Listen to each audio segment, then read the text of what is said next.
10 février 1901. L'obéissance voit très loin. L'amour-propre a la vue très courte. Mon adorable Jésus continue de venir. Il se fit voir avec des yeux resplendissants d'une lumière très vive et très pure. Je fus enchantée et surprise devant cette lumière éblouissante. En me voyant aussi enchantée, sans que je lui dise rien, Jésus me dit : Ma bien-aimée, l'obéissance voit très loin, et elle dépasse en beauté et en acuité la lumière même du soleil. Au contraire, l'amour-propre a la vue très courte, de sorte qu'elle ne peut pas faire un pas sans trébucher. Ne va pas croire que ces âmes qui font toujours du bruit et sont scrupuleuses voient très loin. Elles croient voir loin, mais cela est un filet que leur tend l'amour-propre. En effet, ayant la vue très courte, l'amour-propre fait d'abord tomber ces âmes, et ensuite elle leur suscite 1000 troubles et scrupules. Ce qu'aujourd'hui elles détestent dans le scrupule et la crainte, demain elles y tombent de nouveau, de sorte que leur vie se réduit à être toujours empêtrée dans ces filets artificiels qui sait très bien leur tendre l'amour-propre. Au contraire, l'obéissance qui voit très loin donne la mort à l'amour-propre, parce qu'elle voit très loin et avec une extrême précision. L'âme obéissante prévoit immédiatement où elle peut faire un faux pas, et avec générosité, elle s'abstient. Elle jouit de la sainte liberté des enfants de Dieu. Tout comme les ténèbres attirent d'autres ténèbres, de même la lumière attire d'autres lumières. Ainsi, la lumière qui se trouve dans l'âme obéissante arrive à s'attirer la lumière du Verbe, et, ensemble, elles tissent la lumière de toutes les vertus. Stupéfié d'entendre cela, je dis : Seigneur, que dis-tu ? Il me semble que, pour moi, cette façon scrupuleuse de vivre est la sainteté. Avec un ton plus sérieux, Jésus ajouta : Je te dis même que ce que je viens de te décrire est la véritable marque de l'obéissance, et que l'autre façon de faire, cette façon scrupuleuse de vivre, est la véritable marque de l'amour-propre. Cette dernière façon de vivre me pousse davantage à l'indignation qu'à l'amour, car quand c'est la lumière de la vérité qui nous fait voir un manquement, même s'il est petit, il doit y avoir correction. Quand c'est la vue courte de l'amour-propre qui domine, cela ne fait rien d'autre que de tenir l'âme opprimée, en l'empêchant de se développer sur le chemin de la vraie sainteté. 10 février 1905. Contentement de l'âme. Étant dans mon état habituel, je me sentais mécontente de moi. Quand Jésus béni vint, je me suis sentie envahie par un tel contentement que j'ai dit : Ah, Seigneur, toi seul est mon véritable contentement. Jésus me dit : Le premier contentement de l'âme est Dieu seul. Le second, c'est quand l'âme, intérieurement et extérieurement, ne regarde que Dieu. Le troisième, c'est quand, se maintenant dans l'ambiance divine, l'âme ne laisse aucun objet créé, aucune créature, ni aucune richesse altérer l'image divine dans son esprit. En fait, l'esprit se nourrit de ce qu'il pense, et en ne regardant que Dieu seul, les seules choses ici-bas qu'il regarde sont celles que Dieu veut. Il ne se préoccupe de rien d'autre, et ainsi, il reste toujours avec Dieu. Le quatrième contentement est la souffrance pour Dieu. Que ce soit pour une conversation entre l'âme et Dieu, pour s'étreindre mutuellement, ou pour se témoigner de l'amour, Dieu appelle l'âme, et l'âme répond. Dieu donne à l'âme de souffrir, et l'âme accepte volontiers de souffrir. Elle désire même souffrir davantage, par amour pour Dieu, et pour pouvoir lui dire : Vois-tu comme je t'aime ? C'est le plus grand des contentements. 10 février 1912. Le signe pour reconnaître si une âme a tout quitté pour Jésus et en est arrivée à œuvrer et à tout aimer d'une façon divine, c'est de voir si dans ses actions, dans ses paroles, dans ses prières et en tout, l'âme ne trouve plus d'empêchement, de mécontentement, de contraste et d'opposition. Continuant dans mon état habituel, mon toujours aimable Jésus s'est laissé voir si brièvement que je l'ai à peine vu. Il m'a dit : Ma fille, une âme qui quitte tout et qui travaille pour moi, une âme qui aime tout d'une façon divine, tout est à sa disposition. Le signe, pour reconnaître si une âme a tout quitté pour moi, et en est arrivée à œuvrer et à tout aimer d'une façon divine, c'est de voir si dans ses actions, dans ses paroles, dans ses prières, et en tout, elle ne trouve plus d'empêchement, de mécontentement, de contraste et d'opposition, parce que devant cette puissance d'œuvrer et d'aimer tout d'une façon divine, tout le monde baisse la tête et n'ose même pas respirer. Parce que moi, Père bienveillant, je demeure toujours vigilant sur le cœur humain. Lorsque je le vois m'échapper, c'est-à-dire lorsque je le vois opérer et aimer d'une façon humaine, j'y place des épines, des mécontentements, des amertumes qui piquent et rendent amères ces opérations humaines et cet amour humain. L'âme, en se sentant piquée, perçoit que sa façon n'est pas divine, et elle entre en elle-même et agit de façon divine, parce que les piqûres sont les sentinelles du cœur humain, et elle donne des yeux à l'âme pour qu'elle puisse voir qui la met en mouvement, Dieu ou la créature. De fait, lorsque l'âme quitte tout, opère et aime tout d'une façon divine, elle jouit de ma paix. Au lieu d'avoir les sentinelles et les yeux des piqûres, elle a les sentinelles de la paix, qui met à distance tout ce qui peut la troubler, les yeux de l'amour qui met en fuite et échaude ceux qui veulent la troubler. C'est pourquoi les sentinelles de cette âme sont en paix. Elles donnent la paix à l'âme et se mettent à la disposition de l'âme. Il semble alors que l'âme puisse dire « Personne ne me touche parce que je suis divine et j'appartiens totalement à mon doux amour, Jésus. Personne n'ose troubler mon doux repos avec mon plus grand bien. Et si quelqu'un essaye, avec le pouvoir de Jésus qui est le mien, je vais le faire fuir. » Il me semble que j'ai dit beaucoup de stupidités, mais Jésus va certainement me pardonner parce que je l'ai fait pour obéir. Il semble qu'il me donne le thème en parole, et moi, étant ignorante et une enfant, je n'ai pas la capacité de le développer. Que tout soit pour la gloire de Dieu et le triomphe du royaume du suprême Fiat. 10 février 1919. Jésus demande à Louisa un autre oui en vue de lui faire franchir une nouvelle étape.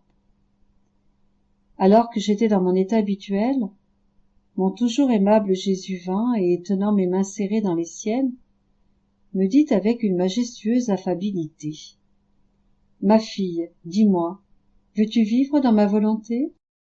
Acceptes-tu d'être le deuxième maillon de jonction avec mon humanité ? Acceptes-tu mon amour comme tien, ma volonté comme vie ? Acceptes-tu de partager les souffrances infligées à mon humanité par ma divinité, lesquelles je ressens le besoin irrésistible de non seulement faire connaître, mais aussi de faire partager à une créature, pour autant que cela soit possible ? Je ne peux faire connaître et partager ces choses qu'à une personne qui vit dans ma volonté, qui vit entièrement de mon amour. Ma fille, c'est ma coutume de demander le oui de la créature, pour pouvoir ensuite travailler librement avec elle. » Puis, il devint silencieux, comme s'il attendait mon fiat. J'étais surprise et je lui ai dit : « Jésus, ma vie, ta volonté est mienne. Toi seul unis nos deux volontés et en fais un seul fiat. Aussi, uni à toi, je dis oui. Je te prie d'avoir pitié de moi. Ma misère est grande, et uniquement parce que tu le veux, je dis fiat, fiat. » Oh, comme je me sentais annihilée et pulvérisée dans les profondeurs de mon néant, d'autant plus que ce rien que je suis était appelé à vivre dans le tout qu'il est. Mon doux Jésus joignit nos deux volontés et y grava le mot fiat. Mon oui entra dans la divine volonté, et parce qu'il avait été prononcé en elle, il apparut non pas comme un oui humain, mais un oui divin.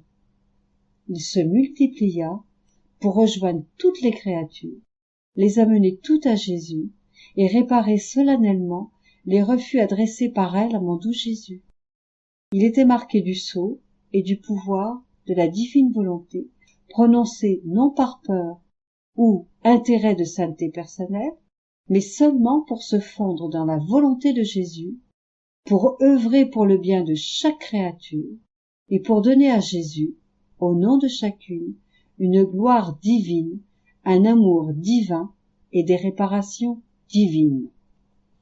Mon aimable Jésus sembla si content de ce oui qu'il me dit: « Je veux maintenant te parer et te vêtir comme moi-même, afin que ton oui se joigne au mien pour accomplir ma propre fonction devant la majesté éternelle. » Alors, il me vêtit comme pour m'identifier à son humanité et, ensemble, nous nous sommes présentés devant la majesté suprême. Je ne sais pas comment exprimer cela, mais cette majesté me paraissait comme une lumière inaccessible, immense et d'une beauté inimaginable, de laquelle tout dépendait. Je restais perdu en elle et, comparativement, l'humanité même de mon Jésus paraissait petite. Le simple fait d'entrer dans cette lumière rend la personne heureuse et embellie. Je ne sais pas comment je puis continuer à écrire là-dessus. Mon doux Jésus me dit: « Dans l'immensité de ma volonté, adore avec moi la puissance incréée. Ainsi, non seulement moi, mais aussi une autre personne, une créature humaine, adorera d'une manière divine celui qui a tout créé et de qui tout dépend, et cela au nom de tous ses frères et sœurs, de toutes les générations. » Que c'était exaltant d'adorer aux côtés de Jésus. Nous nous sommes multipliés pour tous. Nous nous sommes placés devant le trône de l'Éternel, comme pour le défendre contre ceux qui ne reconnaissent pas la majesté éternelle, ou même qui l'insultent. Nous avons fait notre démarche pour le bien de tous, et pour faire connaître la majesté suprême à tous. J'ai aussi fait d'autres choses avec Jésus, mais je ne sais pas comment les décrire. Mon esprit vacille et ne peut me fournir les mots. Par conséquent, je ne continue pas. Si Jésus le veut, je reviendrai sur ce sujet. Ensuite, mon doux Jésus me ramena à mon corps, mais mon esprit restait attaché comme à un point éternel que je ne pouvais quitter. Jésus, aide-moi à correspondre à tes grâces. Aide ta fille, ta petite étincelle. 10 février 1924. La nécessité de l'abandon total dans la divine volonté. La doctrine sur la divine volonté est la plus pure et la plus belle.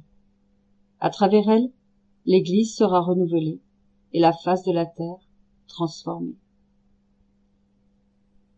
Je pensais à tout ce que j'ai écrit ces derniers jours et je me disais que ce n'étaient pas des choses nécessaires ou sérieuses et que j'aurais bien pu m'abstenir de les mettre sur papier, mais que je ne l'avais fait que par obéissance et qu'il était de mon devoir de dire mon fiat pour cela aussi. Pendant que j'entretenais ces pensées, mon bien-aimé Jésus me dit: « Ma fille, tout ce que je t'ai dit était nécessaire pour faire connaître la manière de vivre dans ma volonté.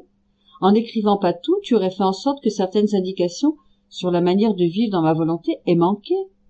Par exemple, au sujet de l'abandon nécessaire à la vie dans ma volonté.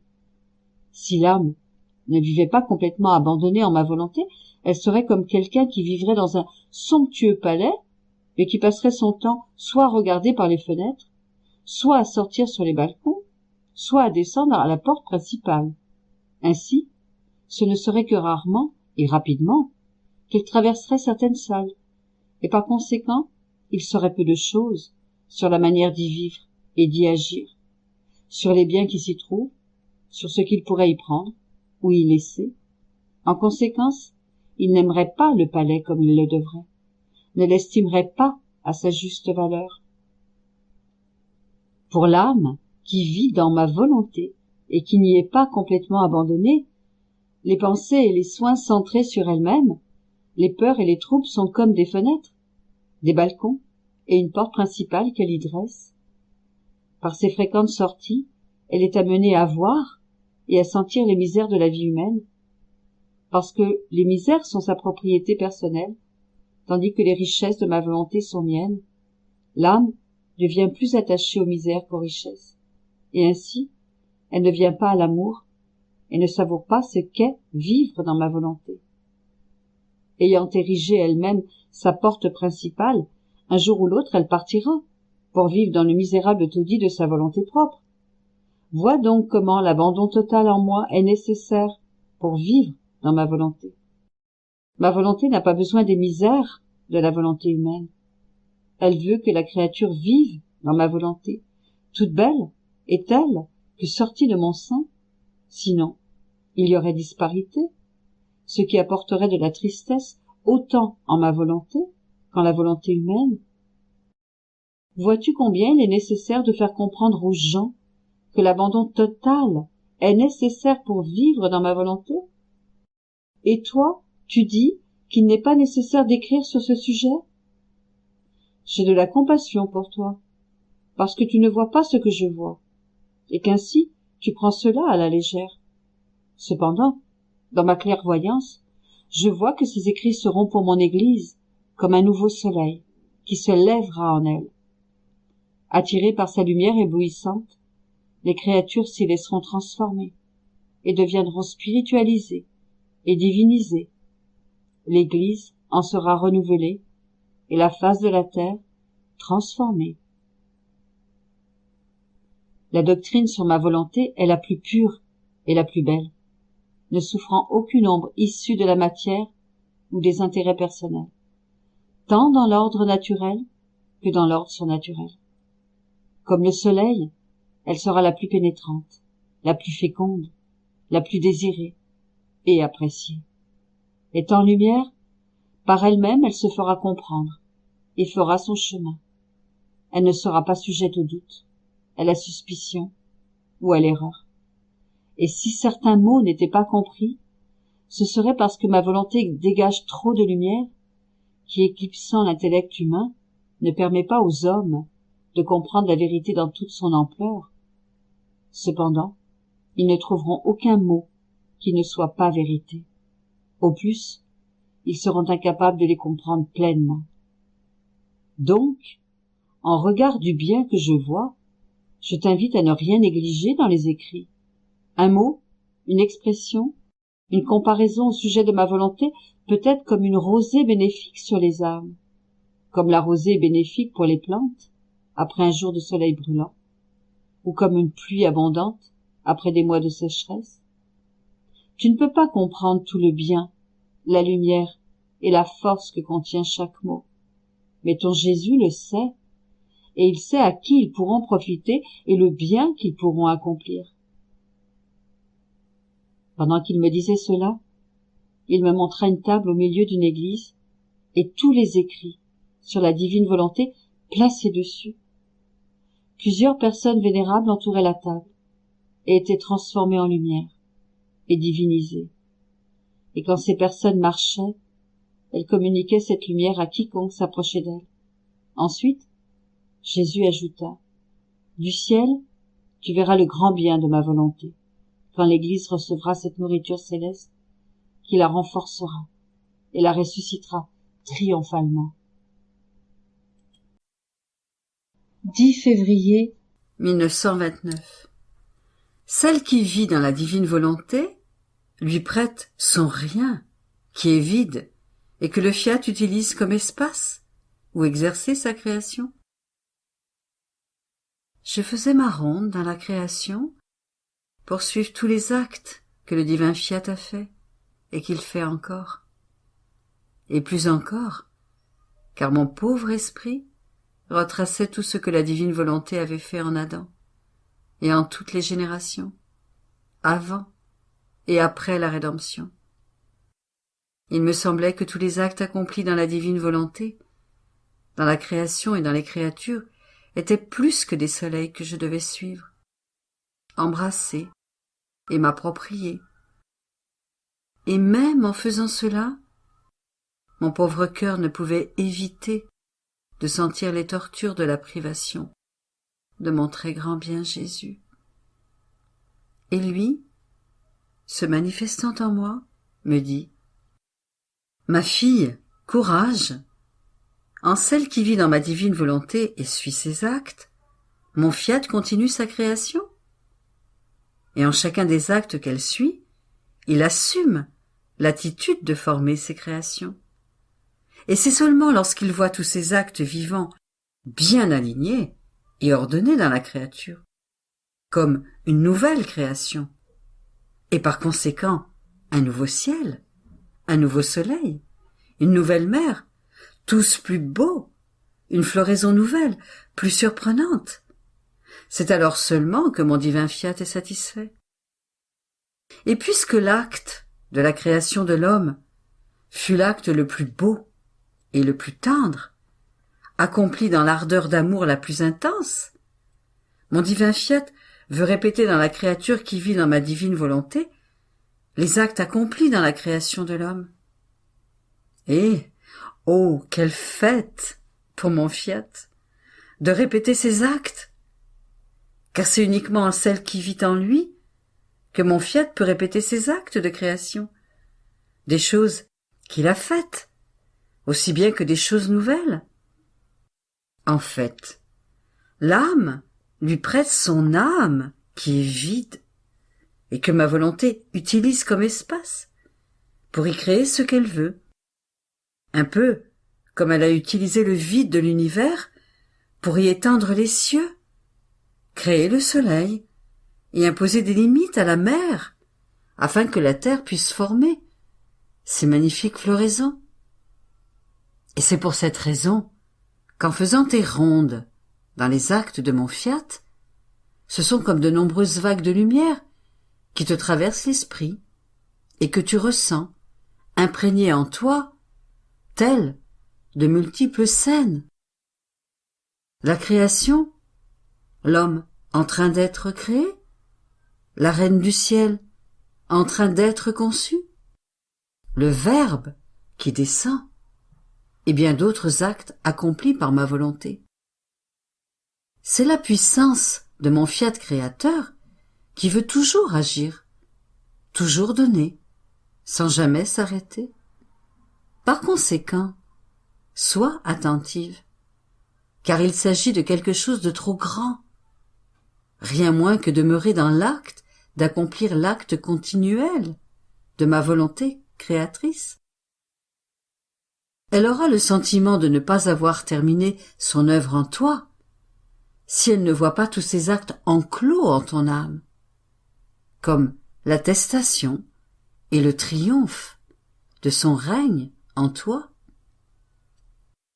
Par conséquent, tu dois porter toute ton attention sur le fait de savoir si tous ces actes ont vie en toi. Et sais-tu comment ces actes sont créés en toi? C'est lorsque tu te les rappelles, que tu les reconnais et que tu les aimes. Et ma volonté, en prononçant son fiat sur ton rappel et ton amour, forme la vie de ces actes en toi. Et la continuité de ces œuvres en toi est telle que ma volonté ne s'arrête pas, même en te voyant torturé par la douleur de ma privation, car elle a beaucoup à faire, et donc elle continue. Et je la laisse faire, car nous donnons, toi et moi, la primauté en toute chose à notre volonté, pour le juste triomphe de sa cause, et lui donner le domaine ou former son royaume.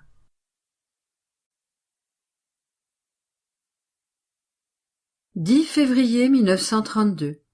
Travail de Dieu dans l'âme qui vit dans la divine volonté. Compréhension entre Dieu et la créature. Jésus recherche la compagnie de la créature dans ses œuvres.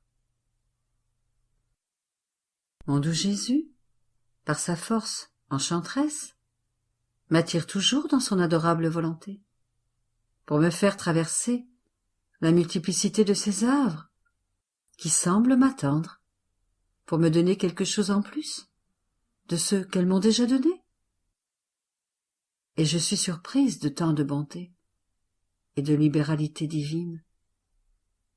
Et mon bien-aimé Jésus, afin d'infuser en moi un amour et un désir plus grand de suivre les actes de la divine volonté, me dit « Bienheureuse fille de mon vouloir, chaque fois que tu t'élèves dans ma volonté, pour t'unir à chacun de ces actes, et que tu unis tes actes aux siens, l'acte divin s'élève et te donne un degré de grâce, d'amour et de sainteté, un degré de vie et de gloire divine. Ces degrés réunis constituent la substance nécessaire pour former la vie divine dans la créature. Certains forment les battements de cœur, d'autres la parole, l'œil, la beauté ou la sainteté de Dieu dans les profondeurs de l'âme. Nos actes se lèvent à mesure que la créature s'approche afin de donner ce qu'il possède. Ils l'attendent avec impatience pour se mettre en éveil et former leurs divins épanchements, afin de les déposer et de les répéter dans les actes de la créature. De sorte que celle qui s'unit avec les actes de la divine volonté nous donne des occasions de travailler. Mais dans quel but? Celui de former notre vie par notre travail dans la créature. Tu dois savoir que la créature, en s'élevant dans notre divine volonté, quitte tout et se réduit à son rien. Ce rien reconnaît son créateur, et le créateur reconnaît le rien qui s'est séparé de sa lumière, et non le rien encombré de choses qui ne sont pas de lui. Et trouvant le rien dans la créature, il la remplit de son tout. Voilà ce que signifie vivre dans ma volonté. Se vider de tout et, léger, voler dans le sein du Père Céleste, pour que ce rien reçoive la vie de celui qui l'a créé. Notre volonté est notre vie et notre nourriture, et comme nous n'avons pas besoin de nourriture matérielle, elle nous donne la nourriture de ses saintes œuvres. Et comme la créature est une avec nos œuvres, nous voulons trouver en elle notre volonté, comme vie, de façon à ce que non seulement elle, mais toutes ses œuvres nous servent de nourriture, et que nous lui donnions en échange notre nourriture. Le fait de nous nourrir l'un l'autre avec les mêmes nourritures crée l'accord entre Dieu et la créature. Cet accord produit la paix, la communication des biens, l'inséparabilité. Il semble que l'haleine divine souffle dans la créature et que celle de la créature souffle en Dieu, et ils s'unissent au point d'avoir le sentiment que le souffle de l'un serait un avec celui de l'autre. C'est alors que se produit l'accord de volonté, l'accord d'amour, l'accord des œuvres. Nous sentons que le souffle que nous avons mis dans la création de l'homme et qu'il a coupé en faisant sa propre volonté renaît dans la créature.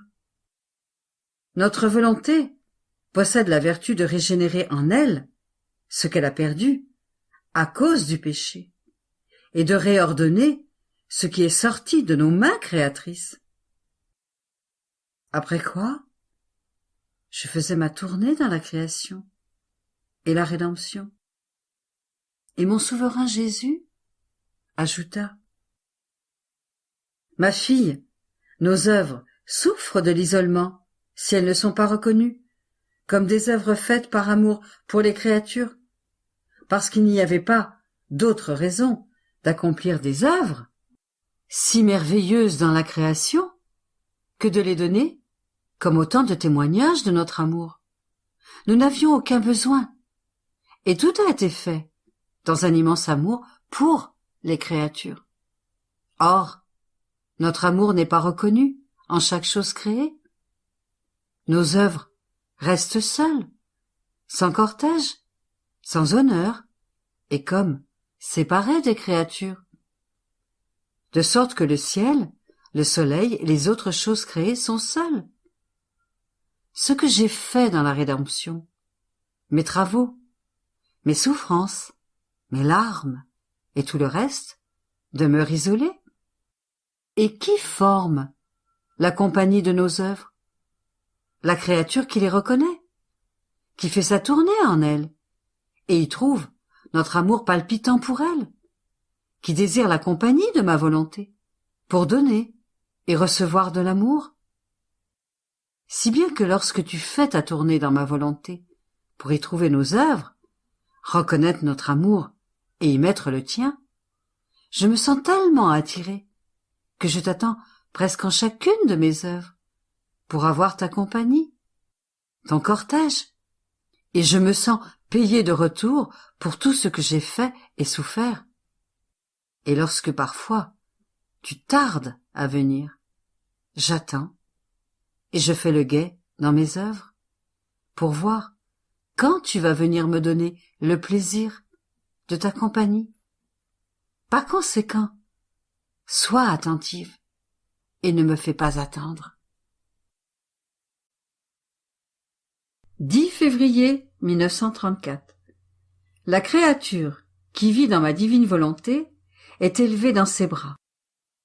Ma volonté forme avec sa force d'âme sa petite victorieuse. Elle est sa petite reine qui répète sa vie avec son Jésus dans son cœur.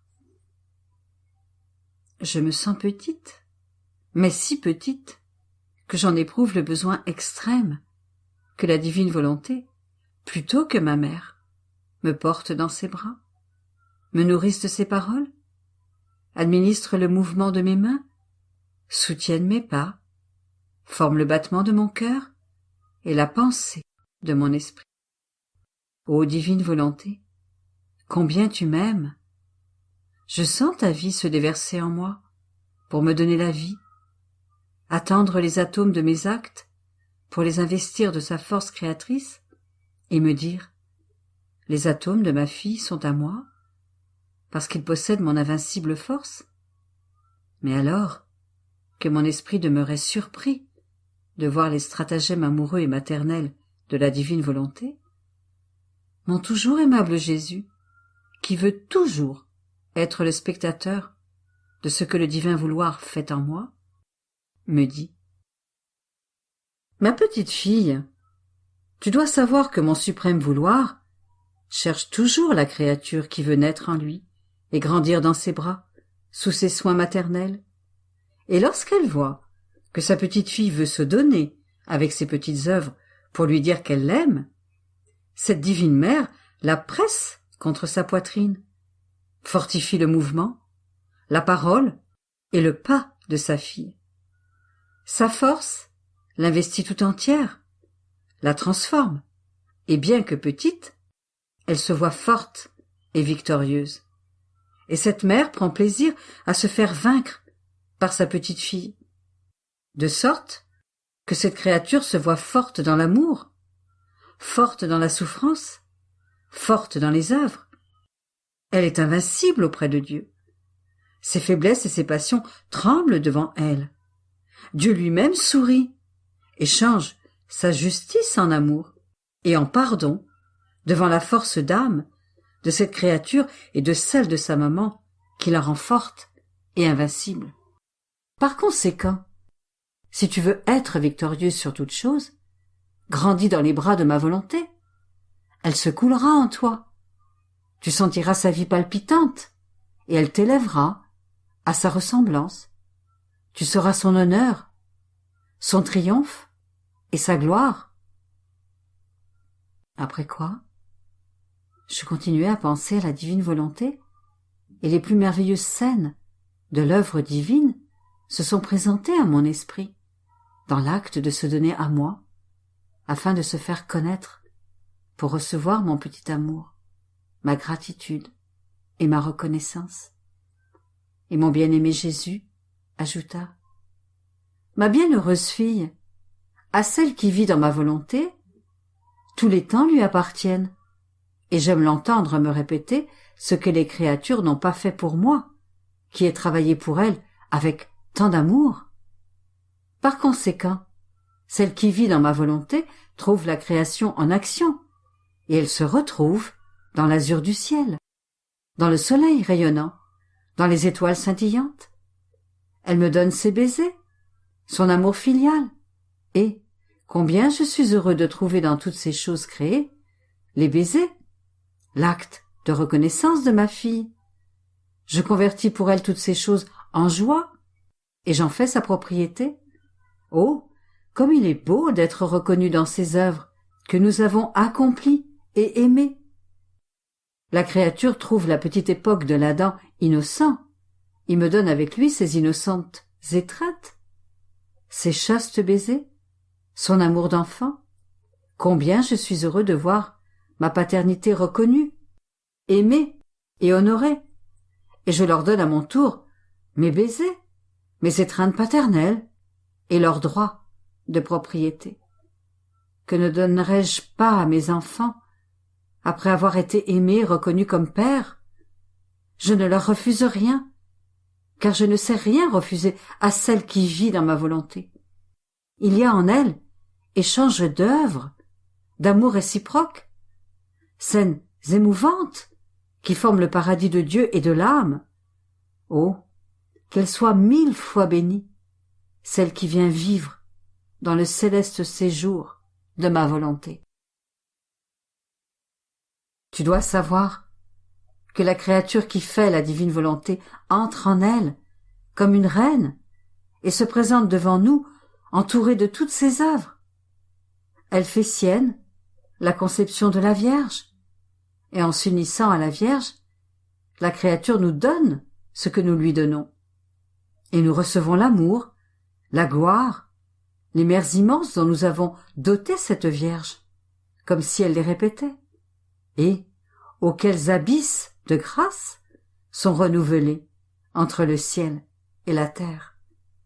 L'âme, dans la divine volonté, devient la répétitrice de ses œuvres.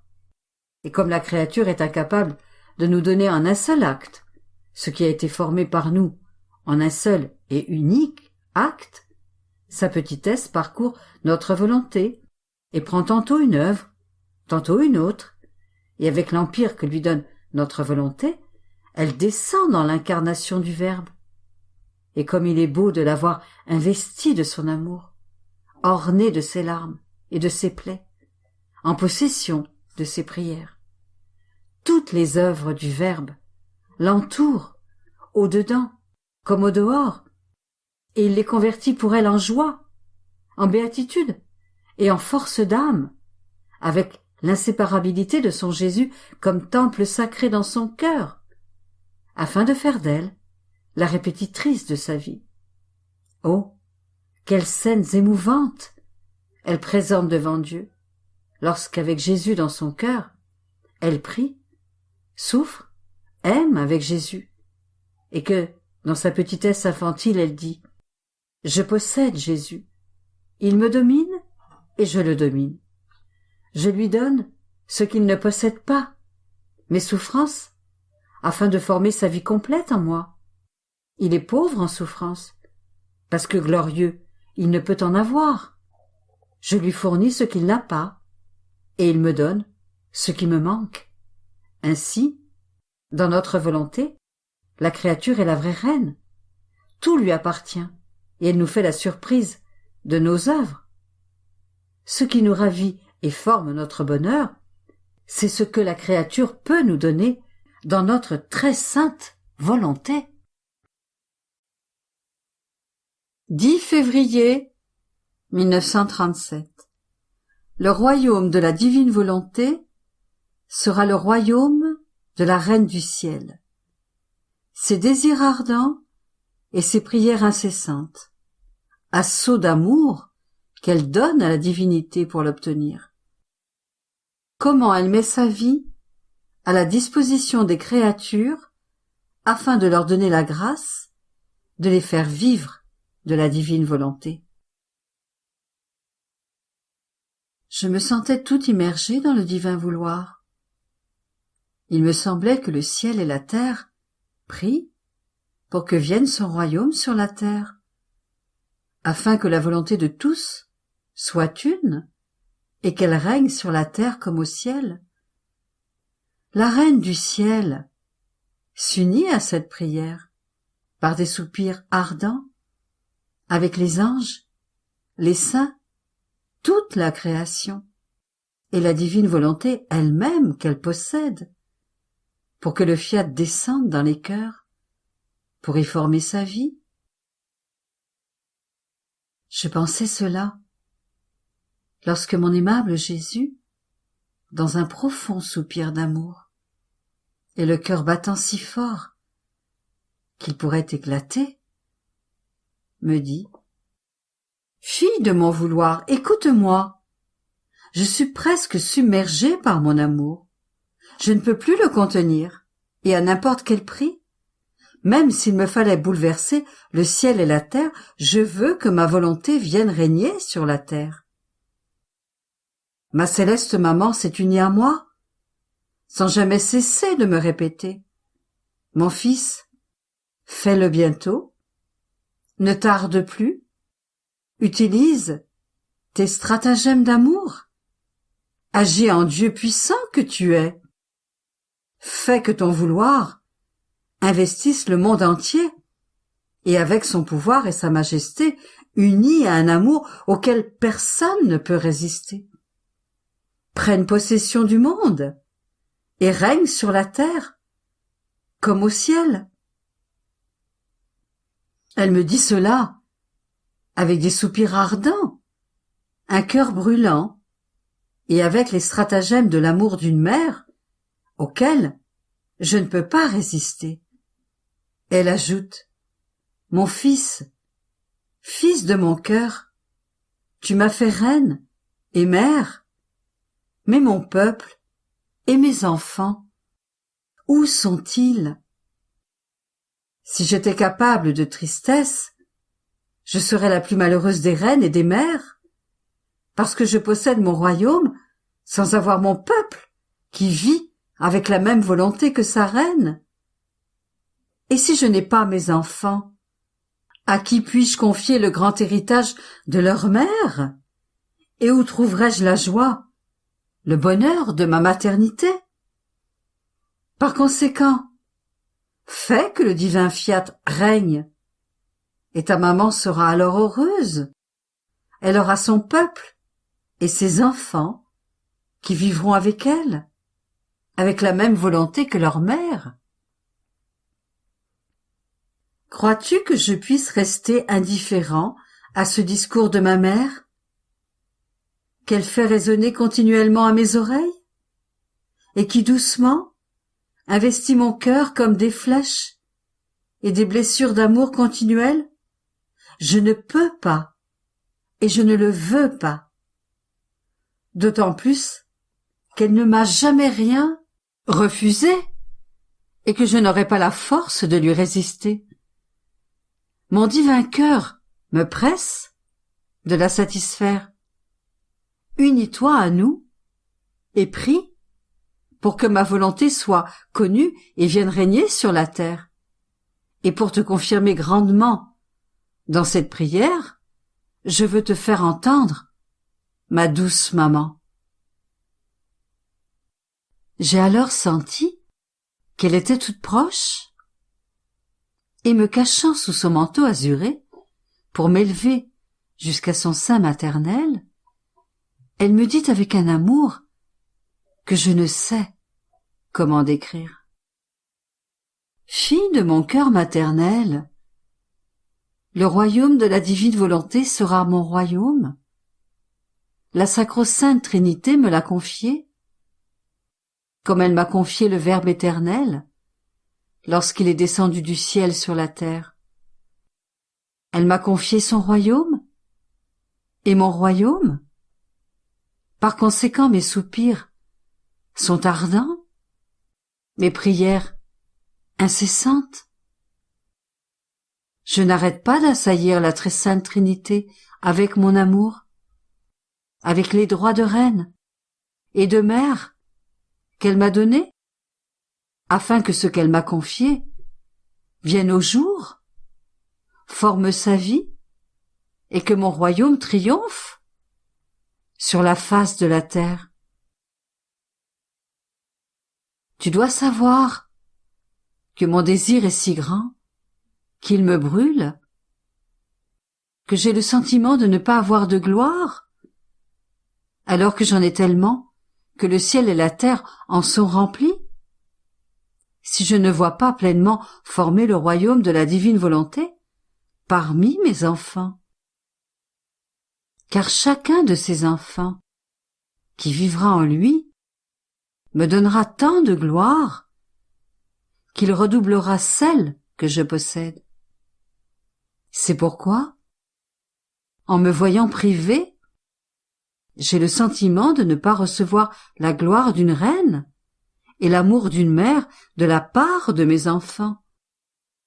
Et mon cœur ne cesse d'appeler et de répéter: mes enfants, venez à votre mère, et aimez-moi comme une mère, puisque je vous aime comme mes enfants.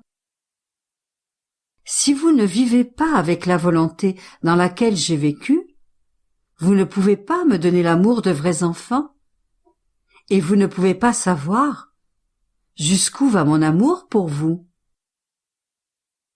Tu dois savoir que mon amour est si grand et mon impatience si ardente de le voir exister ce royaume sur la terre, que je descends du ciel et parcours les âmes pour voir celles qui restent les plus disposées à vivre du divin vouloir. Je suis pour ces âmes comme un espion, et lorsque je les vois bien disposées, j'entre dans leur cœur et je forme ma vie en elles. Je les prépare en l'honneur de ce fiat qui viendra en prendre possession et formera sa vie en elles. J'en serai par conséquent inséparable. Je mettrai ma vie, mon amour, mes vertus, mes souffrances à leur disposition, comme un mur de courage insurpassable, afin qu'elles puissent trouver dans leur mère ce qu'il faut pour vivre dans un royaume si saint. Et alors, ma fête sera complète. Mon amour reposera dans mes enfants. Ma maternité trouvera celle qui m'aime comme une enfant. Je donnerai des grâces surprenantes et je mettrai en fête tout le ciel et la terre. J'agirai en reine et dispenserai des grâces inouïes. Par conséquent, ma fille, tu resteras unie à ta maman pour prier et implorer avec moi le royaume de la divine volonté.